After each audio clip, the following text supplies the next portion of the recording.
News watch میں ایک بار پھر آپ کو ناظرین خوش آمدید کہتے ہیں۔ کراچی میں ٹارگٹ کلنگ کا سلسلہ بدستور جاری ہے، باوجود اس کے کہ سیاسی جماعتیں آپس میں مل بیٹھ گئیں اور سر جوڑ کر حکمت عملی بناتی رہیں، لیکن اس دوران مستقل کراچی میں ٹارگٹ کلنگ کا سلسلہ جاری ہے۔ آج بھی جو کراچی میں جسکم کے 4 کارکنوں کو مار دیا گیا، ہلاک کر دیا گیا، اور اس کے ساتھ ساتھ مزید افراد پر بھی فائرنگ ہوئی ہے۔ یوں 24 گھنٹے کے دوران تقریباً 7 افراد ٹارگٹ کلنگ کا نشانہ بن گئے۔ کیا وجہ ہے کہ ابھی تک ٹارگٹ کلنگ روکنے میں کراچی کے جو قانون نافذ کرنے والے ادارے ہیں وہ ناکام رہے ہیں؟ اسی پر ہم بات کریں گے۔ اس کے لیے ہمیں جوائن کیا ہے کراچی میں دنیا نیوز کے بیورو چیف افضل ندیم ڈوگر نے۔ افضل، ایک تو یہ بتائیے کہ کن کن علاقوں میں اب بھی یہ سلسلہ جاری ہے، اور کیا وجہ ہے کہ قانون نافذ کرنے والے ادارے ابھی تک اس پر مکمل طور پر قابو کرنے میں ناکام رہے ہیں؟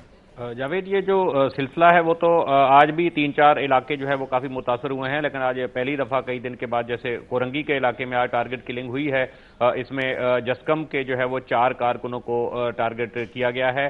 کار میں یہ لوگ جا رہے تھے کورنگی کے علاقے میں، جہاں پر ان کی گاڑی کے اوپر فائرنگ کی مسلح ملزمان نے، جس پہ 4 افراد جو تھے وہ موقع پر ہی جاں بحق ہو گئے۔ اس کے تھوڑی دیر بعد ہی دوسرا واقعہ ایک ہوا ٹارگٹ کلنگ کا۔ کلنگ تو اس میں نہیں ہوئی ہے، لیکن ٹارگٹ کیا گیا ہے جماعت اسلامی اور شباب ملی کے کارکنوں کو، جو کہ علاقائی ذمہ دار ہیں۔ سرجانی ٹاؤن کے علاقے میں کراچی ویسٹ کا علاقہ ہے، وہاں پر کچھ تعمیرات کر رہے تھے کہ نامعلوم مسلح افراد نے ان کے اوپر فائرنگ کی ہے۔ بتایا گیا ہے کہ اس میں جو فائرنگ، جوابی فائرنگ بھی ہوئی ہے اس میں شاید دوسری طرف سے کی، جس میں ایک اور شخص بھی زخمی ہوا ہے، تاہم اس کی جو ہے پولیس کی طرف سے جو ہے وہ تصدیق نہیں ہوئی ہے۔ دوسرا جو کراچی میں جو نہ رکنے والی بات ہے کہ ان کو قابو نہیں پایا جا سکتا، جیسا کہ میں نے بتایا کہ پولیس یا کوئی بھی ادارہ ہو، یا ان کے لیے مشکل ہے کہ ہر ایک آدمی کو سیکورٹی فراہم کرنا، کیونکہ کسی نہ کسی شخص کا کسی نہ کسی حوالے سے کسی سے کوئی تنازع یا پولیٹیکلی کوئی جیسے کہ تعلق ہوتا ہے، تو اس میں وہ اس کو کس وقت نشانہ بنایا جا سکتا ہے، اس کا جو ہے وہ چونکہ نہیں پتہ ہوتا پولیس کو، اس لیے مشکل ہے ان کا کہ ان کو اس طرح سیکورٹی فراہم کی جائے۔ لیکن اور عوامل بہت ہیں ٹارگٹ کلنگ پر قابو پانے میں، جیسے سیاسی تعلق ہے کراچی میں کہ مختلف گروپ جو ہیں وہ نبرد آزما ہیں، خاص طور پر پچھلے 3-4 سال کے دوران جو ہے مختلف سیاسی گروپوں نے جو ہے وہ اسی طرح کی کلنگ اور اس سے بچنے کے بہانے جو ہے وہ اپنے مسلح جو ہے وہ گروپ تشکیل دیے ہیں، جو کہ اپنی حفاظت یا پروٹیکشن کے نام پر جو ہے وہ اسلحہ، لائسنس اور دوسری چیزیں ان کے پاس ہوتی ہیں۔ ٹھیک ہے، اچھا محب اسد صاحب، آپ بھی ہمارے ساتھ موجود ہیں، آپ بھی سندھ میں رہے، آپ بھی ظاہر ہے کراچی کو جانتے ہیں۔ آپ کے خیال میں کیا وجوہات ہیں، یا ہمارے جو قانون نافذ کرنے والے ادارے ہیں کیا ان کو کرنا چاہیے، کیا وہ نہیں کر پا رہے جس کی وجہ سے یہ سلسلہ وہاں پہ رک نہیں پا رہا؟ میں جاوید صاحب، افضل ڈوگر صاحب کی بات نہیں سن سکا، تو مجھے یہ ایگزیکٹلی پتہ نہیں ہے کہ انہوں نے کیا کہا۔ مسئلہ کراچی کا یہ ہے کہ ایک تو ہسٹری آف کراچی کی یہ جو ٹارگیٹڈ کلنگ اور انٹرنسائن وارفیئر کی جو ہے یہ کافی پرانی ہو گئی ہے۔ یہ 1984-85 سے شروع ہوئی ہے اور بتدریج آگے پیچھے ود سم گیپس چلتی رہی ہے۔ Karachi is as you know very well, اس میں کوئی ایسی ڈیوائڈ نہیں ہے جو نہ موجود ہو، مطلب لنگوسٹک ہے اور سیکٹیرین ہے اور پروونشل ہے اور مافیاز ہیں اور قبضہ گروپس ہیں اور وغیرہ وغیرہ۔ سو یہ کبھی میرے خیال میں کوئی سرٹنٹی سے نہیں کہا جا سکتا کہ کون سا جو انسیڈنٹ ہوا ہے اس کے پیچھے کون سا ہاتھ تھا۔ دس از ون ہیوج پرابلم۔ دوسری پرابلم یہ ہے کہ کراچی کی جو پولیس ہے وہ ایک تو تعداد میں اتنی نہیں ہے کہ وہ کوپ کر سکے، دوسرے ان کے پاس وہ وسائل نہیں ہیں جن سے کہ وہ اس چیز کو پورا کر سکیں۔ اور again without holding a brief for the police, میرے خیال میں ایک ول ہوتی ہے on the part of the administrators, وہ بھی لیکنگ ہے۔ اب میں ایڈمنسٹریٹرز میں کسی کو سنگل آؤٹ نہیں کروں گا، بٹ صرف یہ کہوں گا کہ جو بھی رسپانسبل ہیں اس کے لیے they all should take responsibility for it. اور اس میں not only administrators but other stakeholders and power groups should also